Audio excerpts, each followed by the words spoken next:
Hello, everyone, and welcome to this week's episode of an VNture podcast, brought to you by your hosts, Taros113 and MR. This week, we have an episode that wanted to tackle a certain topic that comes up in several visual novels, and that is of religion and faith. Several visual novels handle it in their own interesting ways as part of their premise or whether in the background, and so MR wanted to bring up some topics involved in the Fate's Day Night series, of course. Yes, exactly. And what a title to start. It's a title very near and dear to our hearts, mentioned many times in the podcast in the past. This time, we'll talk a little bit about religion, or more specifically, about the church in it. And just a slight recap. Fate is a story about a boy thrown into a battle royale fight to the death, using historical figures as pawns to do the dirty job. But what we never really mentioned is in the Holy Grail War, the battle royale this all revolves around. There's also a faction of observers, shall we say, or peacekeepers, judges, referees, maybe even the church.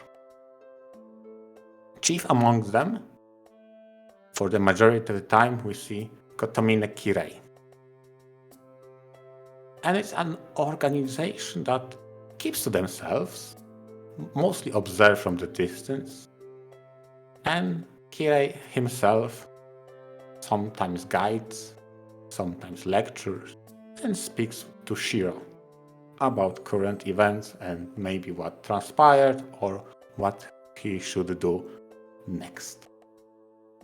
The church itself resembles quite closely church from Christian faith, mostly in the stylization, because it's basically a magical rendition, given that Kotomine Kirei, which is basically a priest with magical powers. And Holy Grail also comes very closely tied with how Christianity likes the symbol of a grail. And even their approach, or at the very least, the front, is very peaceful and observer rather than action-packed. Or at the least, this is how they seem to be depicted. Throughout the story of Fate, the church plays mostly background role, although some characters are depicted both in the mainline, Fate's Day Night, and there are some newcomers in the sequel, Fate Hollow Atarax. I mean, me being a fan of world building, I always appreciate a setting that incorporates more than just characters and main cast. So in this case, it expands upon a church as both a religious institution and also a political tool that seems to be involved in matters around the rival mage houses, despite not really liking magic all that much. If you remember correctly, Tauros, they keep managing mages and not really liking the fact that they are rummaging around as they please. Mm-hmm. And to piggyback off what you mentioned, they're usually the referees established of the Holy Grail War, and so they help keep the peace, even though on the front end side of things, yes, they are a church and with religious duties and whatnot, but they also have a hand in the more mystical side of the Fate's Day Night world. Yeah, they keep the rules intact as close as they can, and they also, as a referee, can offer, how can I say, bonus, because that was a plot of Fate Zero, if you remember correctly. they offered a bonus of the command seals for whoever helped with that issue for the church. Remember that part? Yes. So in a sense, yeah, they're very much trying to keep the peace and trying to manage this crazy battle royale to minimum casualties and keeping everything hidden from the normal populace. Exactly. So in a sense, even though you have the people, all the readers who are checking out Fate's Day Night because of the big epic battles of superpowered summoned famous figures from history, the church kind of has to act as the janitors in a way too, keeping everything hidden and cleaning up their messes and being the only ones responsible when some people get out of line, right? Yeah, exactly. So that's a very interesting role for, modern faiths such as Christianity, that organization to take when you have a lot of the magic and magecraft going around in the Fate's Day Night world. Because it is a fictional story after all, right? Yep, exactly. It's very intriguing how they portrayed that organization. Similarly to how it is in real life, it doubles in a political sphere. It does not stay only on the religion and faith on or magical judge position, let's call them. Mm-hmm. And that's been reflected in real life several times in history. Yeah, that's true. When political and religion mix, tensions rise. Right? Mm-hmm. And I mean, always been. And it's a pretty common trope in video games as well, especially True. Anything set in fantasy, European, medieval times. They usually will be a segment talking about the church and how powerful that is, and they act as their own sort of governance. So it's a pretty common sight to see in all sorts of titles, and I guess that's partially why, a priest like Kotomine Kirei is, I don't want to say trusted, but familiar to any first-time readers to Fate's Day Night, right? True. That's actually really true, yeah. Because he resembles in his mannerism and stance are quite, I wouldn't say like a pious priest, but at the very least, at the front, he resembles a very stoic person that has a very strong belief system. Reliable one, right? Now, whether or not that's true on the inside, or is there any other sides to those characters, there is a reason Fate has a very high score and a lot of characters gets a development arc. And that includes Kotomine definitely. But now that I think about it, the entire setting, it's quite interesting how historically church was always about finding, trouncing in heretics. So burning witches was a big thing, right? And now we have a story about magical people with a magically infused church trying to live in somewhat of a harmony, because they don't really like each other very much, right? No. The church and the Mages Association are usually at odds. Yeah. But for the purpose of the Holy Grail, they seem to reluctantly cooperate.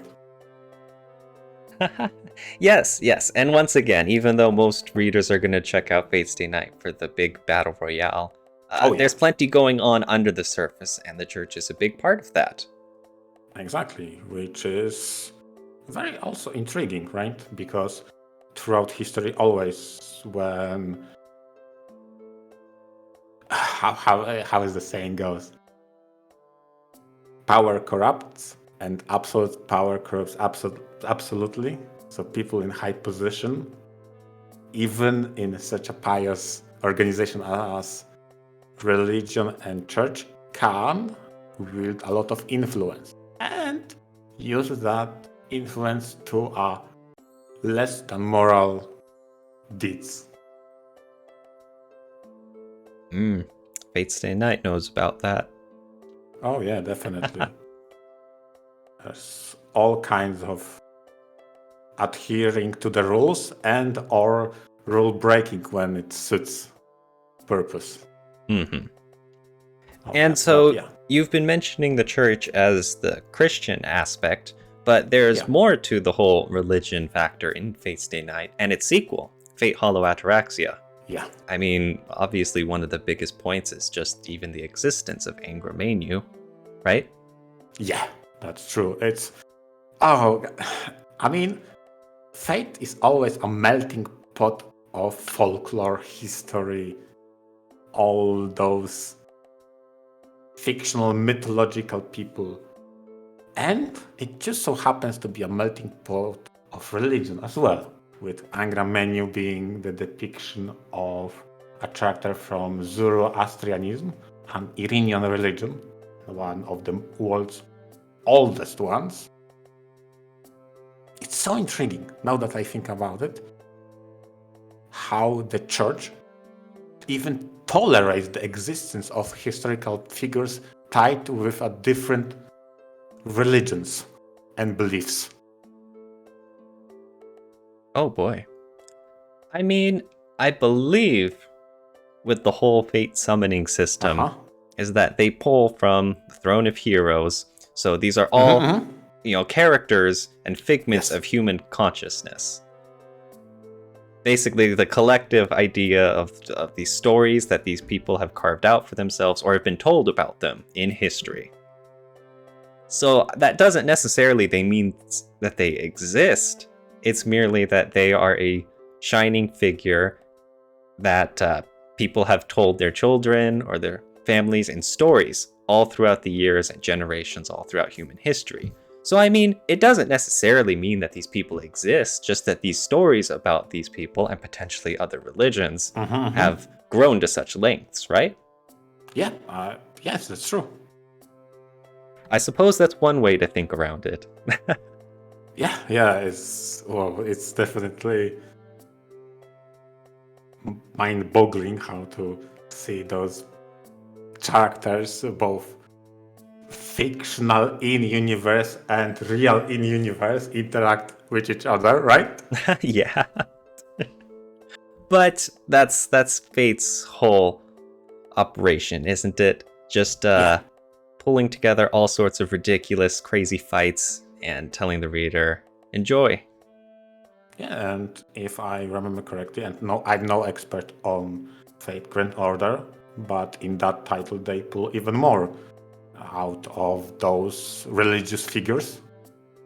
So, again, they are very creative. But going back to the Fate's Day Night and Hollow Ataraxia, I really enjoyed how much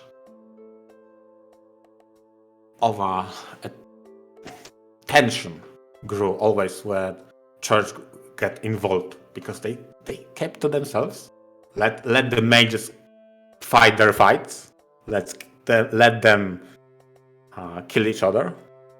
But whenever church stepped in, the tension grew so much higher at that point, because you really knew something is going to go down.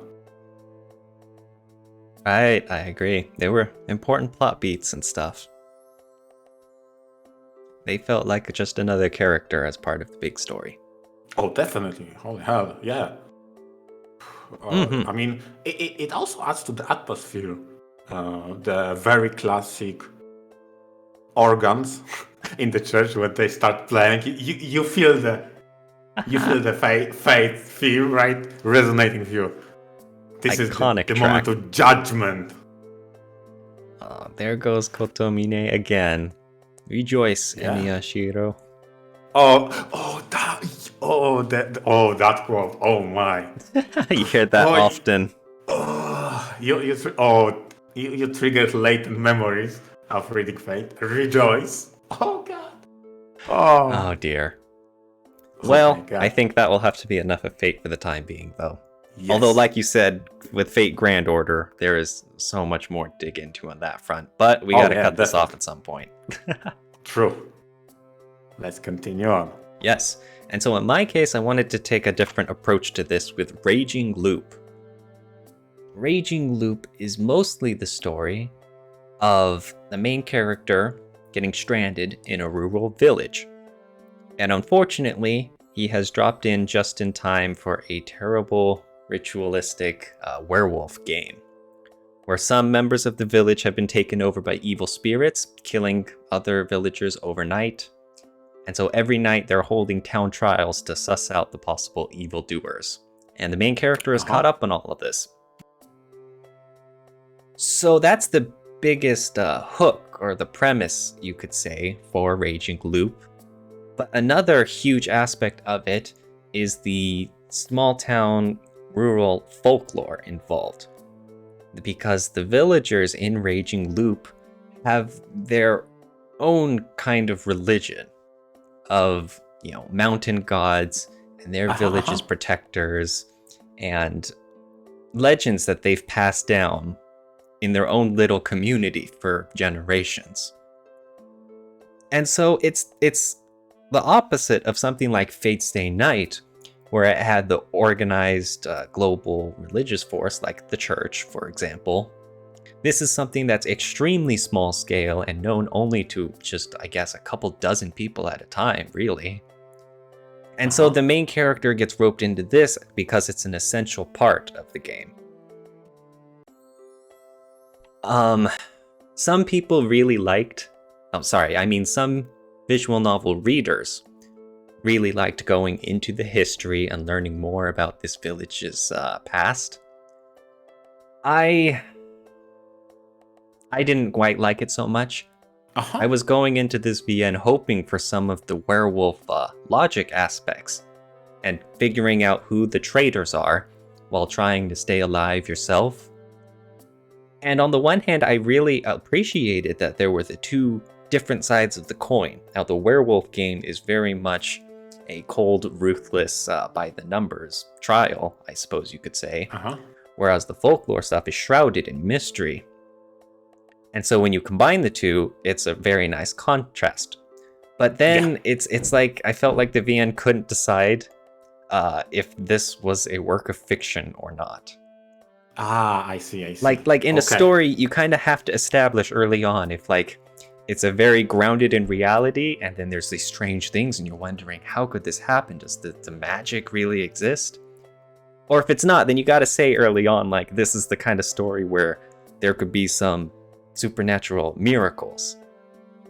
And so I don't know. I wasn't really happy with how this VN ended up. Okay, there's many things to untangle from your description. Go ahead, One thing that comes to my mind immediately is, how can I say? There are different appreciations for genre shift, okay? Because some people, like you said, and probably you might belong to that category, likes when the rules are established early on, right? So you like your realistic VNs to be realistic from the start to the finish line. And some like the opposite. At some point, I don't remember at which VN, I was thinking about an example when the genre shift happens. For example, when there is a fantasy element that later on is explainable by science. So it's a fantasy that turns into sci-fi. Because at some certain level of technology, it's so advanced, treat it as magic because you're so primitive. In your example, there is an uncertainty between, is it real, is it magical, is it fantastical?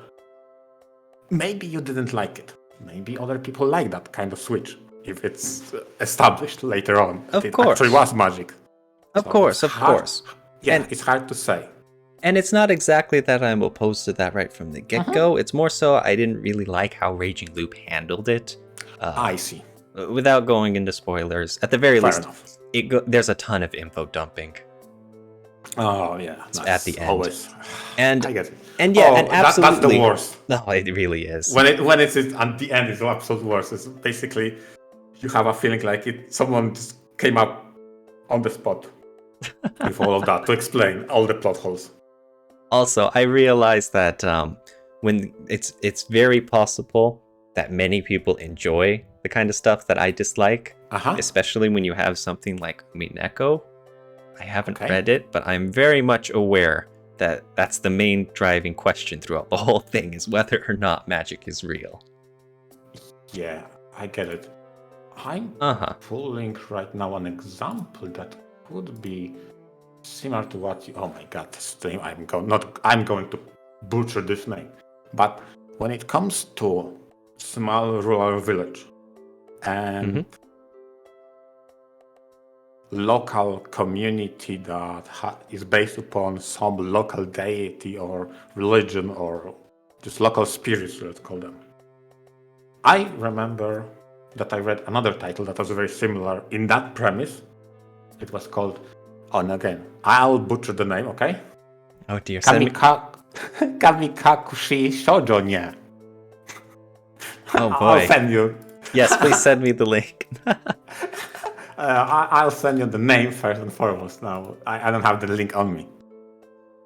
It was about a local deity who, in the span of I guess it was like 50 years or something like that, got forgotten. And his shrine got abandoned. And you were actually playing like as a deity and that spirit that became evil. And you rummage around the city and townsfolk in a small Japanese remote village. That was a very interesting twist. Interesting. It was very similar to what you're describing of a local village and its local legend, let's call. But from the point of you are forgotten and you try to reawaken yourself in that reality. Exactly, and yeah, that's definitely a case of that kind of smaller town, backwoods county religion. And again, it's interesting that you mention it, and maybe the tonal shift and clash you had your murder mystery battle royale sussing who's the killer game, and on the other hand, you had all those religion and faith or folklore rummaging around. So you as a reader was torn between, okay, pick one. I just don't know what to focus on. Is the killing dev game the one that is important, or the ancient spirits that reside in this village? Come on. In a way, I can definitely relate. There are plenty of VNs I read that struggled with their own identity. I mean, chief among them was the Symphony, the one about music. That struggled to be the one about music, because ultimately it was about collecting anime girls. Where's my music? Such is life. But you see my point. Yeah. So, I guess I would definitely be on your boat. I appreciate when title has its own identity and knows what they want. If they flip-flop around different topics, never fully committing to either one of them, it can feel incoherent times. It was another part of it though that I was mostly drawn into picking up Raging Loop by the werewolf game aspect and time looping around to try and find out who the culprits are. And although that was a part of it, the ending really took the reins away from that and took it in a different direction that I wasn't a fan of. You know what? You know what? And I really want to know your opinion on it. definitely outside of spectrum of religion, but it's more about the crisis of identity. I played Zero Time Dilemma. And I actually enjoy it. You can kind of only say that because you read Zero Time Dilemma and not either of its 2 prequel works in the Zero Escape series. You're not supposed to do that. Oh, how could you, MR? Until it went into metaphysical. It's always been metaphysical. Until it was a realistic dev game trap, I felt like, okay, this is interesting. But the moment it went meta, I was like, nope, bye. Oh my goodness. Well, okay. That's enough on that topic. I am screaming on the inside. But Yeah, no. On the topic of religion, you would definitely crucify me on that one. I'm so sad. I am so sad, MR. Oh, God. In the meantime, we can cap off this episode with one of your favorite topics, huh? Yeah, definitely, because when it comes to religion and when it comes to world building, in my opinion, no one does it as good as Alicesoft. So for this episode specifically, I chosen Evenical. Okay. Oh God, where do I even start? The word of Evenical is a word with religion embedded in it as a system. That's a strong statement to say, but first and foremost, it's completely based in fantasy world. It has some resemblance to real life religions. For example, they really have an equivalent of Bible called Evenical, which is a big holy book that people revere. They have 2 commandments taken from Christianity that say, "Thou shalt not kill," and "Thou shalt not commit adultery." Those are the 2 rules. But unlike in real life, first, you have a proof that the God and Creator exists, and 2, you can never escape the religion ever. Meaning, the moment you break any of the laws, you will be dehumanized, and you will lose your right as a human in that world. In the most tangentially way possible, because only humans can create things, non-humans cannot create things. That's the rule of the universe, of that title. And I just wanted to note something you said, that usually in these kinds of games with these sorts of settings, when you have a faith like this, the power and the faith behind it are much more concrete, as you mentioned, right? And so that goes a long ways in establishing, I guess, elements of this world and introducing some of the battle systems and story relevancies, whatnot, right? Yeah, exactly. So that's a very important consideration and part of it. Yeah, it's. I always appreciate a good world building, and imagine how far they went with if your status as a human being is based upon you never breaking those 2 laws. So you never killed and you never committed adultery. You can ever break apart from those rules, ever. And the moment you do, you will be recognized both visibly as a non-human and both with inability to create. This is the, let's say, curse upon breaking the rules. But this shapes the entire foundation of law. There is no criminal justice system in the world at all. Why should it be?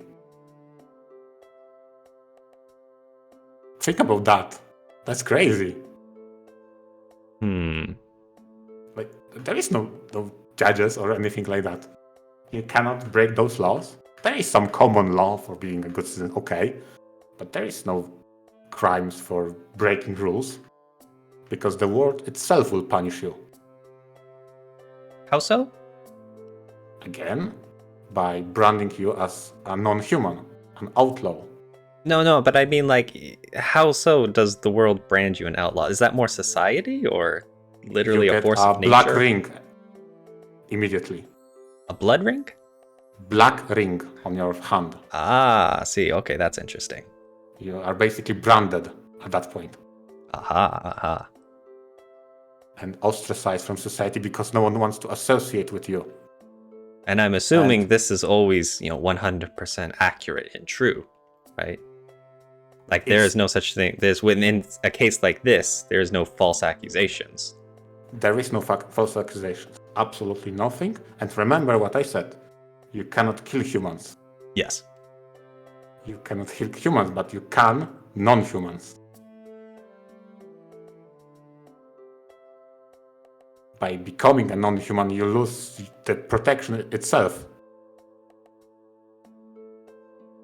So it shapes the entire world and how people deal with each other. Because one thing that you asked that was very accurate, but I haven't delved in fully. Yes, it's 100% accurate, but it does not care about your intent, or whether or not it was an accident, or whether or not you had a free will in doing so. As long as you did it, you are branded. So it's also cruel and dysfunctional in a way. I think that would depend on your point of view, though. Because I'm sure to the church organization itself, it would be seen as divine punishment, right? I mean, if we discount the nature of magic and mind control, sure.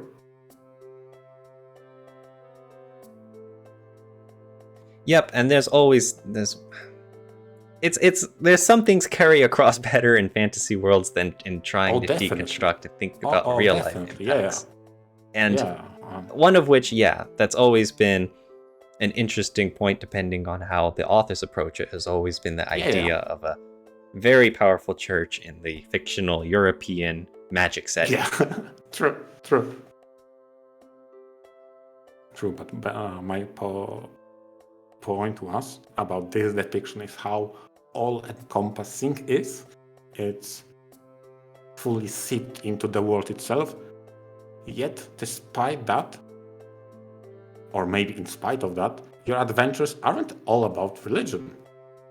Despite all what I said, the adventurers in both the first game and the second aren't really focused on the religion part. It permeates in every single aspect of every single country you visit.